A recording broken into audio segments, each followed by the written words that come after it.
بسم الله والحمد لله والصلاة على رسول الله. مساء الخير عليكم ومرحبا بكم معايا اليوم في فيديو جديد. جيت اليوم نشارك معكم طلبية تاع 40 حبة مقروض الكوشة، يجي مرمل ومعسل للقلب، وصفة ناجحة 100%، وصفة ما نبدلهاش بكنوز الدنيا. يعني الوصفة تاع أمي ربي يحفظها، تعلمتها عليها، وكانت هذه الوصفة هي اللي فجرت لي قناتي الأولى. يعني كانت طوندونس وما زالوا إلى يومنا هذا يجربوها.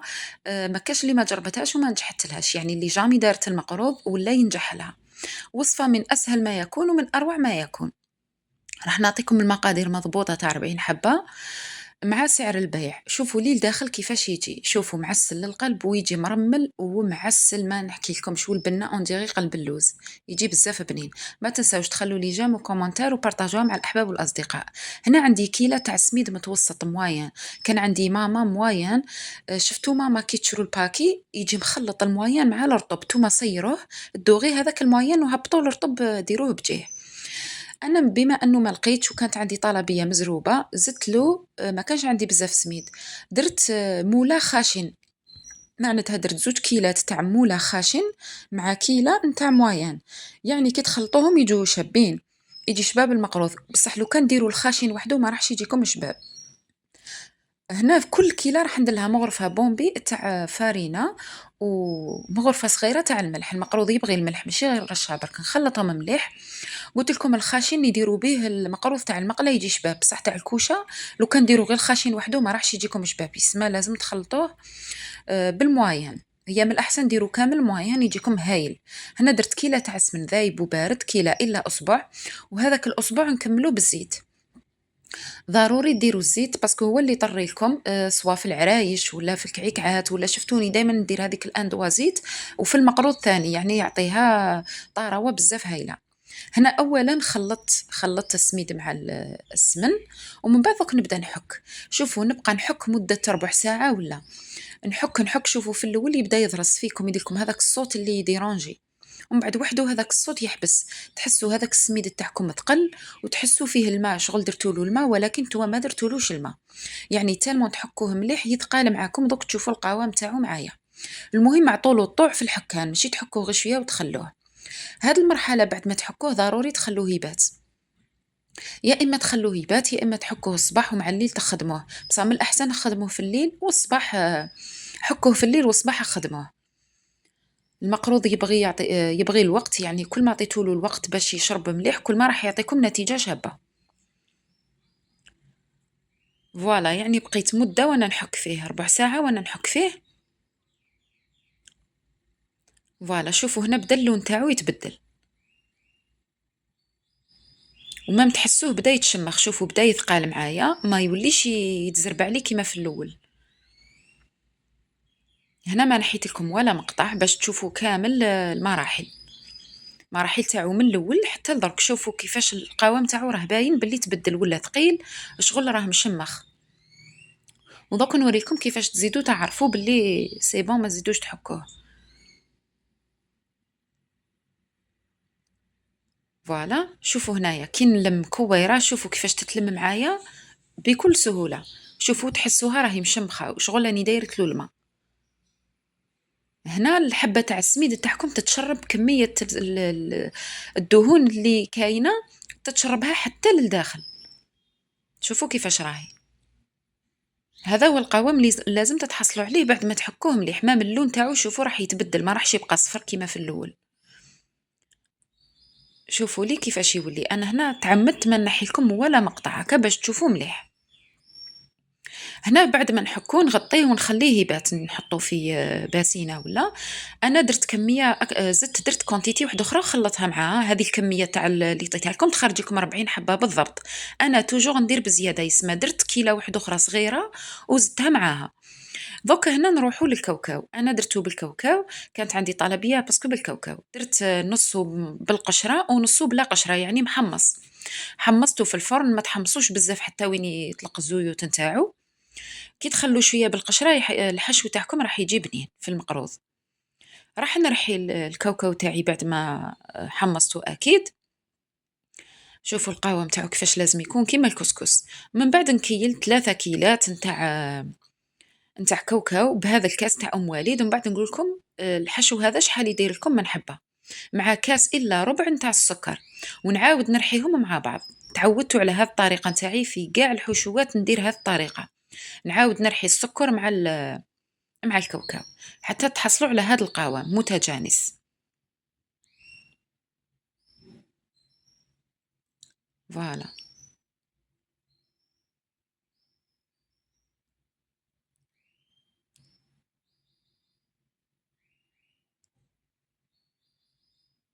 فوالا هذا هو القوام تاعو، تاع الحشو نتاعنا، باش يجيكم الداخل معسل ويجيكم بنين، ما يجيكمش يابس، يجيكم طري شغل. هذاك السكر نذوبوه. زدت له هنا لافاني مغرفة تاع مرقارين، ونبدا نطم فيه بالمزهر، رشه تاع القرفه، المقروض يبغي القرفه غير رشه خفيفه برك، ونبدا نطم بالمزهر حتى تحصلوا على حشو يكون طاري. من الاحسن الحشو ثاني ديروه ليله من قبل مع كي تحكوا السميد تاعكم، خدموا الحشو ديروه في علبه بيتو حتى الغدوه من هذاك، باش تعطوا له الطوع، هذاك السكر يذوب ويجيكم طري لداخل معسل. شوفوا هنا راهو طري، من بعد كي يشرب راح يولي لنا هذاك هو. وإلا لقيتوه شرب غدوه من هذاك، تقدروا تزيدوا له مزهر. فوالا. دوك نروحو هنا الكميه تاع المقروض اللي درناها، قلت لكم انا زدت درت كميه واحده اخرى غير ما صورتها لكمش باسكو باش نعطيكم المقادير تاع 40 حبه. درت هنا نفس الكيله اللي تكيلوا بها السميد، هي نفسها اللي ديروها ما ومزهر. يعني الكيله اللي كيلنا بها السميد نديرو نصها ما ونصها مزهر، ونبداو نزربعو في السميد تاعنا غير بصبحتينا برك. هي نورمالمون هنا نديروه في جفنه، انا ما بغيتش نقوي بزاف على روحي الماعن، بما انه درتها في هذا الباسينه اللي بالغلاقه تاعها، كملت لميت فيها غير بصبحتينا يعني ما نعجنوش. نعاود نغلق عليه ونخليه يشرب هذاك كميه السوائل. شوفوا هنا نرجع نلقاه شرب، نكمل الكميه اللي يعني يدي لي كاع الكيله. ودي فوا في بعض الاحيان كي يكون السميد يشرب بزاف يزيد يديلكم شويه فوق الكيله هذيك. انا هنا كنت درت الكيله اللي درتها معاكم، وزدت درت الكيله الصغيره اللي ما صورتهاش معاكم، باش برك باش ما نخلط لكمش الوضع. من بعد نروح للحشو تاعي، شوفوا لقيته طري وشرب هذيك السوائل، يعني ما بقاش يتلاصق، او ميم طون راهو طري. لو كان تلقوه ناشف زيدوا له شويه ما زهر. نوجد الحرابش تاوعي قدامي، ومن بعد نروح نجيب كميه من المقروض تاعي، من العجين تاع المقروض. بعد ما لقيته شرب يعني هذاك هو، ندير كميه تاع الحشو. كاين اللي ما يديروش بزاف الحشو في المقروض، انا نبغي لداخل نبغي الكميه تاع الحشو تكون مليحه، يعني نستبن السميد ونزيد نستبن الحشو، ما يكونش السميد بزاف على الحشو وما يكونش الحشو بزاف على السميد. كي تكثروا بزاف الحشو تاني ما يجيكمش المقروض شباب. ندير شويه سميد تاع الموايان، يعني ماشي هذاك الخشين، هذاك الموايان، باش يجي مرمل من الفوق. ونحربش بهذه الطريقه، نسقم بالكوبات. ومن بعد نقسم اللي عندها القطاعة باش يجوكم كامل على حبة واحدة ديروها. أنا يعني كي جيت نخدم بها ما لقيتهاش، وما كانش عندي الوقت بزاف، قلت لكم طلبية كانت مزروبة، يسمى درت غير عيني ميزاني. شوفوا هنا ندور هكا باش نعطي له هذاك الشكل بومبي، ومن بعد نسقم في لي كوتي بالكوبات. هاوليك الشكل تاعو كيفاش يجي. تبغوا ديروه عالي على هكا تقدروا تعلوه. شوفوا أنا هنا مكون واحد ما درتوش اللي هي البيكربونات. أنا عادة ندير البيكربونات في المقروض، يعني في هذيك الكيلة اللي عطيتها لكم ندير قرصة يعني على راس المغروف هذيك الصغيرة، يعني قرصة برك. أنا هنا كي كنت دايرة في راسي بلي عندي البيكربونات، كي جيت للباكي لقيتها في راسي بوغ ما درتش. سينو البيكربونات هو السر تاع المقروض باش يجيكم معسل للداخل هكاك، وجاني شبابه جا بزاف هايل. باسكو البيكربونات توجور عندي في الدار يعني نستعملها، على بها كنت دايره في راسي بلي مازالها عندي. سينو عاده ندير له البيكربونات، يعني قرصه برك ماشي حاجه كبيره، وعندها دور كبير هذيك القرصه، بس عندها دور كبير في المقروض. شوفوا هنا الطريقه اللي راني نلم بها، نضغط بيديا باش نخرج الهواء اللي يكون ما بين الحشو والعجينه، باش كي نجي نحربش ما يبقاش هذاك الهواء لداخل.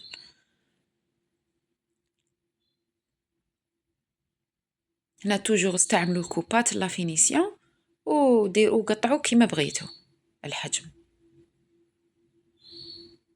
فوالا.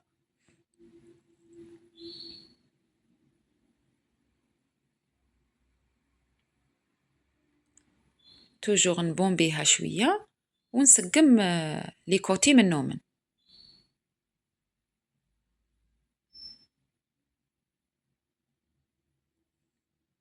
وكل واحد وطريقته في المقروض، يعني هي الوصفة واحدة ولكن الطرق ولي تكنيك يتبدلوا من يد لواحدة أخرى ولا من حلوجية لواحدة أخرى. يعني هذو الوصفات تاع بلادنا، تقاليد بلادنا، ما كاش اللي تقول لي وصفة هذه تاعي ولا وصفة تاع فلانة وفلتانة، يعني وصفات بلادنا هذو. سيرتو نديرونجا كي نلقى في التعليقات كعيكعات ولا عرايش تقول لي هذه الوصفة تاع فلانة، يا هذو الوصفة تاع بلادنا ما إلا تاع فلانة لا تاعي لا تاع فلتانة.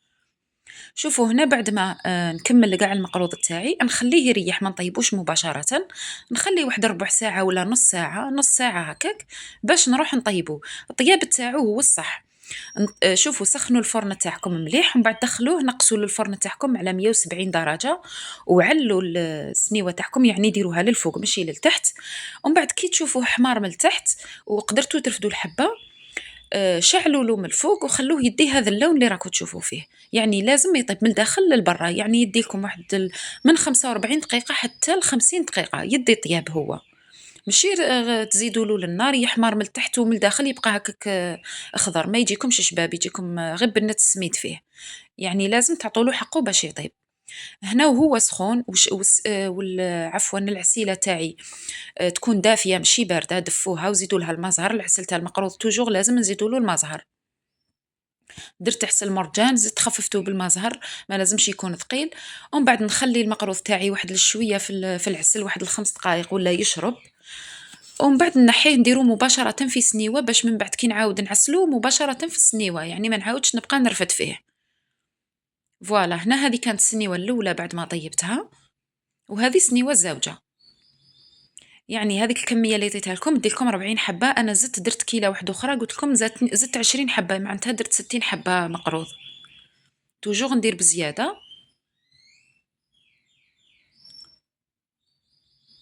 شوفوا كيفاش طاب شباب وجا مرمل يعني تشوفوا هنا راني مزربت لكم الفيديو هو كان بزاف طري، كنت نخدم وخايفه غير الا يتكسر لي، وبزاف حبات تكسروا لي، سي بوغ سا توجور ندير بزياده باسكو كي تحكوه مليح وتعطوا له الوقت يجيكم هايل. هنا المقروض سخون والعسيله دافيه. هنا نعسلو تحسيله واحده، اما التحسيله الثانيه نعسلو في السنيوه مباشره، نفرغ عليه العسل، يعني ما نعاودش نعسلو، يدي حقه تاع العسل احسن من اللي تعاودوا تعسلوه مره واحده اخرى.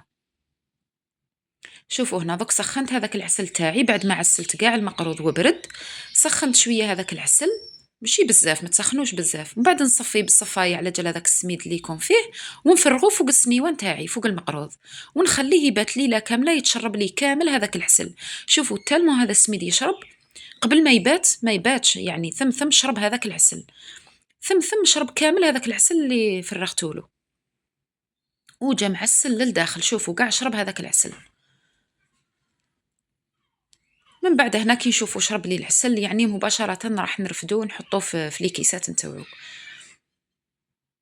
أنا هنا كنت نخدم فيه يعني بالزربة والطلبي والزبونة متقلقة على الطلبية تاعها، قلت لكم طلبية بالزربة، يعني في ليلة ونهار درتو.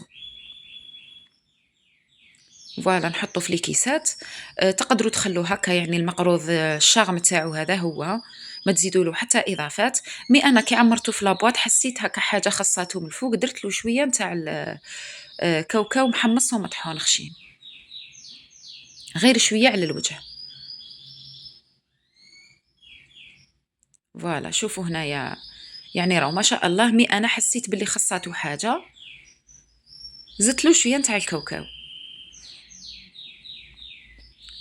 شوفوا هنا سيت غير حبه، من بعد كي عجبتني قلت ندير كامل هكا. شوفوا شحال جا شباب، وصدقوني جا ولا اروع، بنين بالبزاف. ودوك تشوفوا لداخل كيفاش جا معسل.